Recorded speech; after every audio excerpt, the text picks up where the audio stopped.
E aí, tudo bem com você? Seja muito bem-vindo a mais um vídeo do nosso canal. Meu nome é Francisco Henrique e hoje nós vamos ler os capítulos 9 e 10 de Juízes. Hoje nós estamos fazendo 161 dias que começamos um plano de leitura anual aí da Bíblia. E se você quiser fazer parte desse plano de leitura, se você não faz parte ainda, se quiser fazer parte é só você se inscrever no canal e ativar o sininho para receber todas as notificações. Quando você fizer isso, é só esperar para receber o vídeo e ler junto com a gente, tá certo? Então, a gente, como sempre, como de costume, a gente vai orar para a gente dar início à nossa leitura diária de hoje. Senhor, meu Deus e eterno Pai, mais uma vez te agradecemos por tudo que o Senhor tem feito por cada um de nós. Pedimos graça, sabedoria, pedimos foco, que o Senhor venha nos ajudar a ler a Tua Palavra.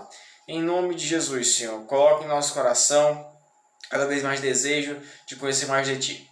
Ensina-nos, Espírito Santo. Amém. Então vamos lá, irmãos. O capítulo 9 aqui de Juízes tem um título assim: Abimeleque governa sobre Siquém. Versículo 1 do capítulo 9. Certo dia, Abimeleque, filho de Gideão, foi a Siquém visitar os irmãos de sua mãe e disse a eles e aos demais membros do seu clã materno: Perguntem aos líderes de Siquém se preferem ser governados por todos os 70 filhos de Gideão ou por um só homem. E lembrem-se de que eu sou da mesma carne e do mesmo sangue de vocês. Então os filhos de Abimeleque transmitiram sua mensagem a todos os líderes de Siquém, que depois de ouvirem a proposta, decidiram em favor de Abimeleque, pois era parente deles. Deram-lhes 70 moedas de prata do templo de Baal-Berite, que ele usou para contratar indivíduos desocupados e desordeiros que concordaram em segui-lo. Ele foi à casa de seu pai em Ofra, e ali, sobre uma pedra, matou todos os seus 70 meio-irmãos, os filhos de Gideão, exceto Jotão, o filho mais novo, que fugiu e se escondeu. Então os líderes de Siquém e Bet-Milo convocaram uma reunião debaixo do carvalho perto da coluna, em Siquém, e proclamaram Abimeleque rei. Pronto, irmãos, agora a gente vai para o versículo 7, que tem um título assim: A parábola de Jotão, versículo 7 do capítulo 9. Quando Jotão soube disso, subiu ao topo do monte Gerezi e gritou: Ouçam-me, cidadãos de Siquém, ouçam-me se querem que Deus os ouça. Certa vez as árvores resolveram ungir um rei. Primeiro disseram à oliveira: Seja nosso rei.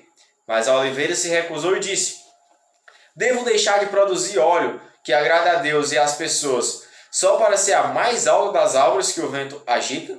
Então disseram à figueira: Seja nosso rei. Mas a figueira também se recusou e disse: Devo deixar de produzir meus frutos doces e deliciosos, só para ser a mais alta das árvores que o vento agita? Então disseram à videira: Seja nosso rei.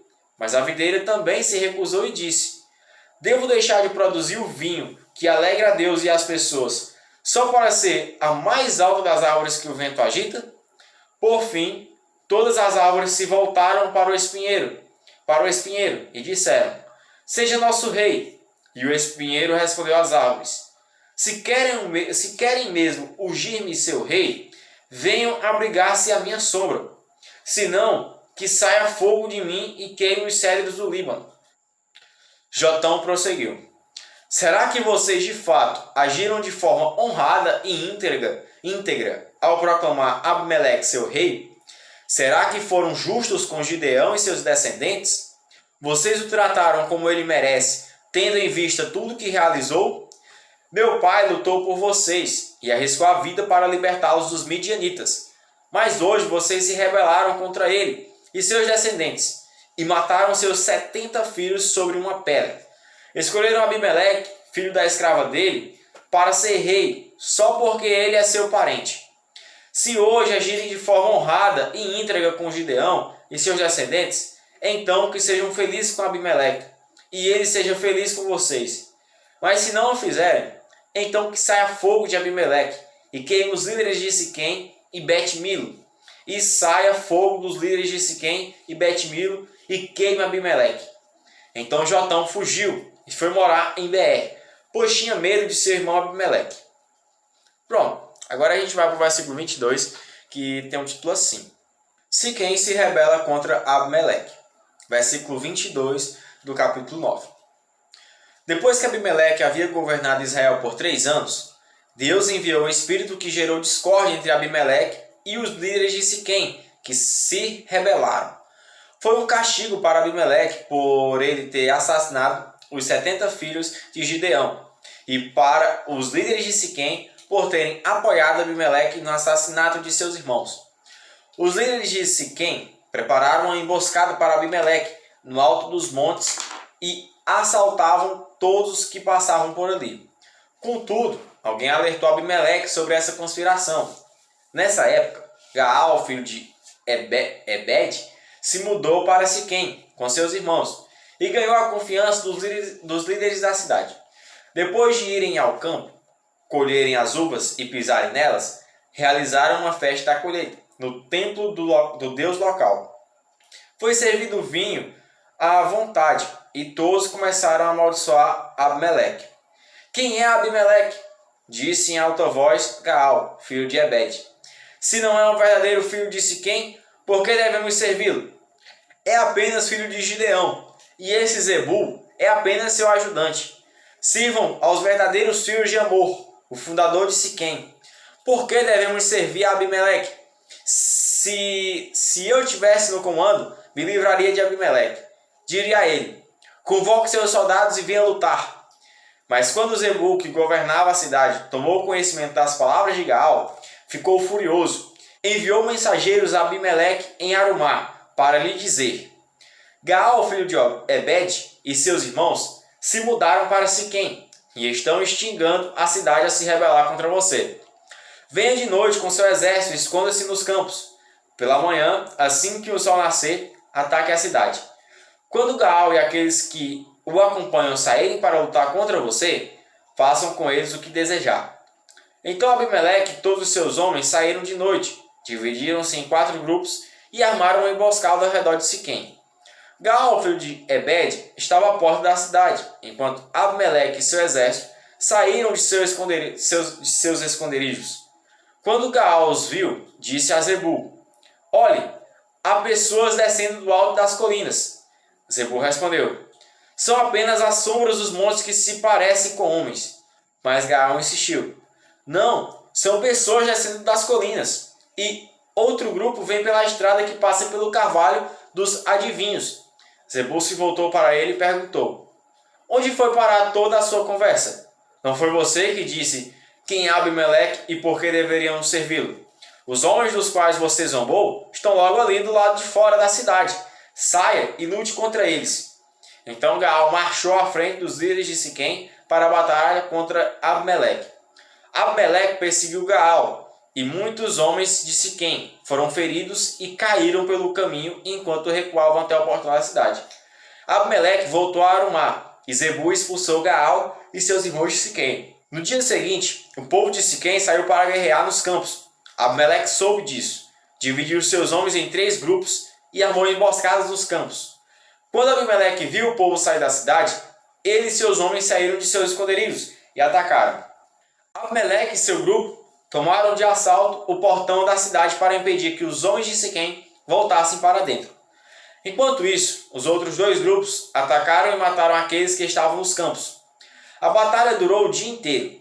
Por fim, Abimeleque tomou Siquém e matou seus habitantes. Depois destruiu a cidade e espalhou sal em todo o solo. Ao tomarem conhecimento do que havia acontecido, os líderes que viviam na torre de Siquém correram e se esconderam na fortaleza do templo de Baal-Berite. Quando alguém informou Abimeleque de que esses habitantes estavam reunidos ali, ele levou seu exército ao monte Zalmon, pegou um machado, cortou alguns galhos de uma árvore e os pôs sobre os ombros. Rápido, façam como eu, disse a seus homens. Assim, cada um cortou alguns galhos e fez como Abimeleque. Então amontoaram os galhos juntos às paredes do templo e puseram fogo. Todos que viviam na torre de Siquém morreram, cerca de 1000 homens e mulheres. Em seguida, Abimeleque atacou a cidade de Tebes e a conquistou. No meio da cidade, porém, havia uma torre forte, e toda a população, homens e mulheres, fugiu para lá. Trancaram-se por dentro e subiram até o terraço. Abimeleque foi até a torre e a atacou.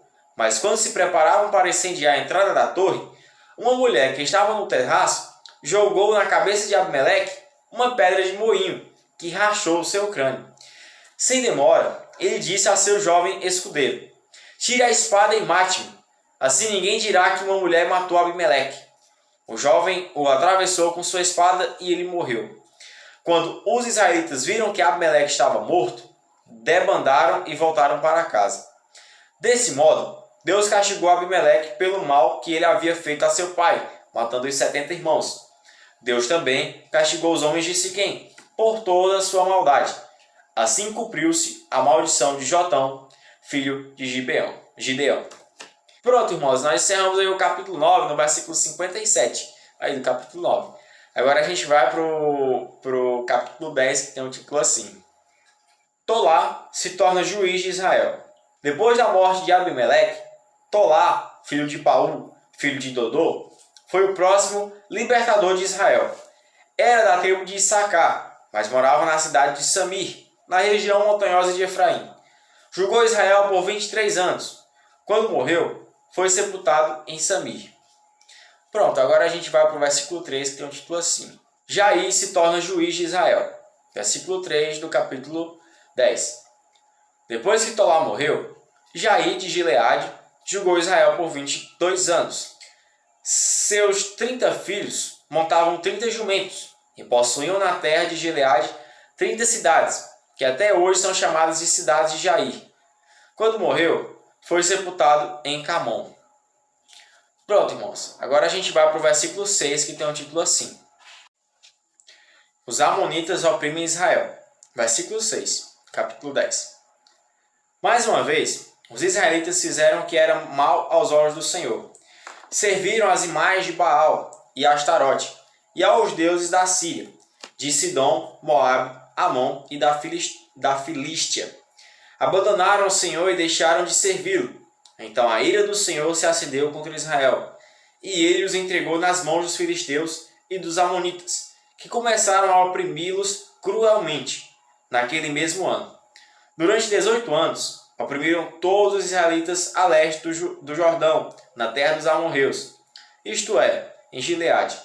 Os amonitas também atravessaram para o lado oeste do Jordão e atacaram as tribos de Judá, Benjamim e Efraim.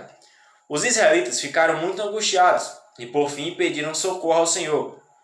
"Pecamos contra ti", disseram, "pois abandonamos nosso Deus e servimos as imagens de Baal." O Senhor respondeu: "Acaso não os livrei dos egípcios, dos amorreus, dos amonitas, dos filisteus, dos sidônios, dos amalequitas e dos maonitas? Quando eles os oprimiram, vocês me pediram socorro e eu os livrei. E, no entanto, vocês me abandonaram e serviram a outros deuses. Por isso não os livrei mais.